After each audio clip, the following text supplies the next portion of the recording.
Phone call आ गया था बीच में वीडियो में।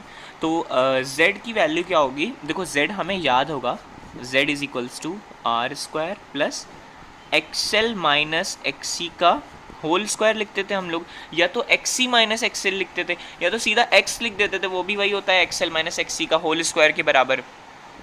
ठीक है, तो एक मिनट, बस एक मिनट।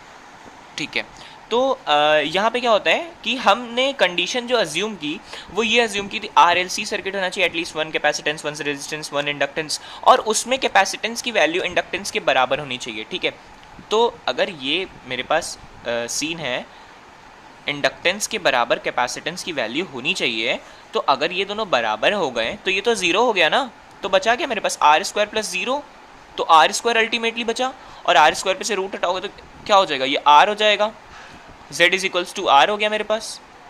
तो इसका मतलब कि मेरा जो z है वो r के बराबर हो गया, तो ये लाइन मेरी सेटिस्फाई हो गई।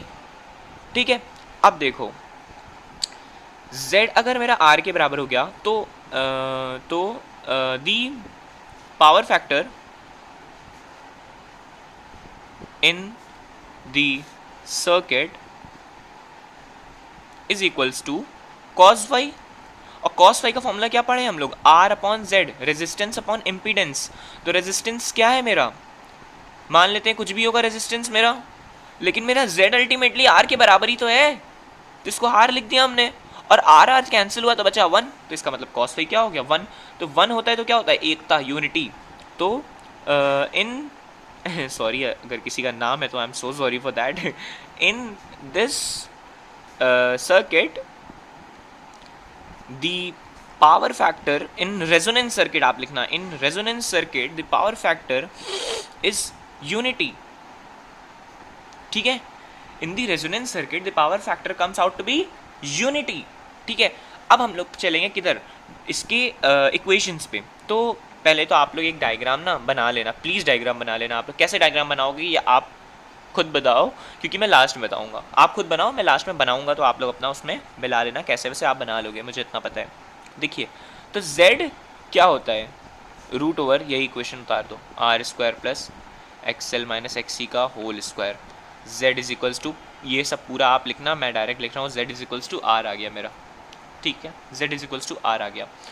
z is equals to R क्यों आया है ना, द कंडीशन एट विच, लिखते जाओ, the condition at which we get z is equals to r is xl is equals to xc। so when xl is equals to xc then omega l, ये आप लिखो, when xl is equals to xc then omega l is equals to 1 upon omega c। तो omega L omega C के बराबर हो गया, तो omega L की वैल्यू क्या होती है, 2 pi F L is equals to 2 is equals to 1 upon 2 pi F C. So मेरा ये तो अगर हम ऐसे लिखेंगे तो एक तरीके से ऐसा लग रहा है कि यार तो पुराना ही वाला लिख दिया सर ने, कुछ नया करते हैं ना इसमें। तो ये नया रेजोनेंस का है तो इसमें कुछ एल नॉट वॉट लगा देते हैं, एफ नॉट वॉट लगा देते हैं, ऐसा कुछ कर लेते हैं ताकि हमें लगे कि अब भैया ये रेजोनेंस वाला है।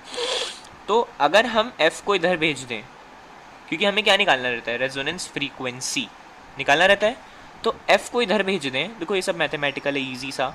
तो ये हो जाएगा एफ नॉट का square is equals to 1 upon 2 2 4 pi square L naught C naught, L naught C naught नहीं भी लिखो, कोई दिक्कत नहीं, एल सी लिख दो, उसको सीधा हटाओ, एल नॉट सी नॉट मत लिखो।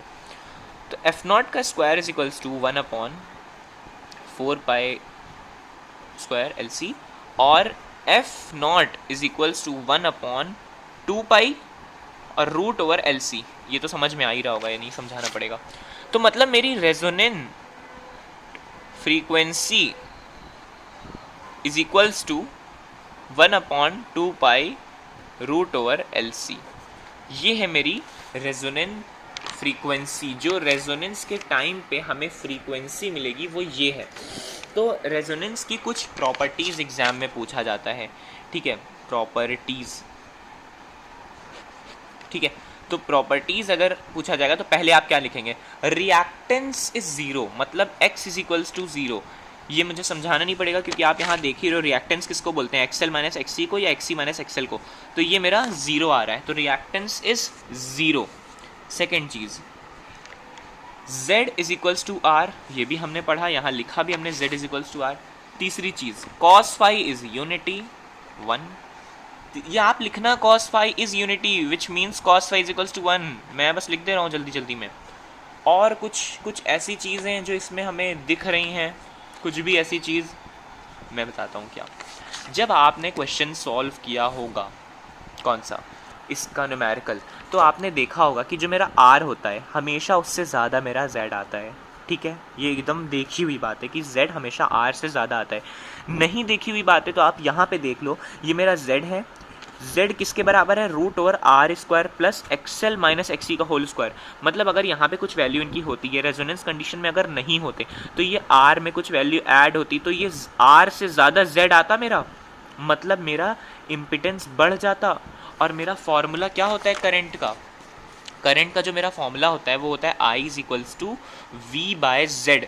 तो मतलब इम्पिडेंस ज़्यादा था उस टाइम पर, रेजोनेंस कंडीशन में इम्पिडेंस कम है, तो मतलब ये करंट को ज़्यादा ले रहा है।